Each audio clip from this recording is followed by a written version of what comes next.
അത് ചെയ്തിട്ടുണ്ട്. പെൻഷൻ തന്നെ തരുന്നു. ആര് തരും? ഈ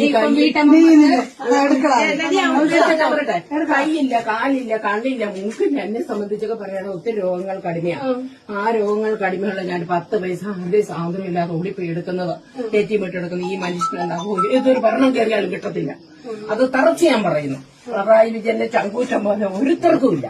ഈ യുഡിഎഫ് തകർക്കാനായിട്ട് നോക്കുന്ന പല അവസരങ്ങളും ആ മനുഷ്യനത് ബുദ്ധിപൂർവ്വം കണ്ട് പുള്ളി നടപ്പിലാക്കുവാണ്.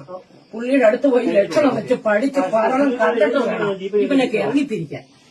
18 മാസം വെച്ചാ ഈ തുണിയും പൊക്കി കുത്തി പോയി ചന്തിയിലെ പൊടിയും കുത്തി പോയാലല്ലേ ഇവരിനി കയറി എത്ര നമുക്ക് തരും? നമ്മുടെ അനുഭവം നമ്മുടെ കണ്ണിലിരിക്കുവാണ്. എന്തായാലും വീട് കൊടുത്തവര് എത്ര പേർക്ക് അരി കൊടുത്തു, എത്ര പേർക്ക് ചികിത്സ.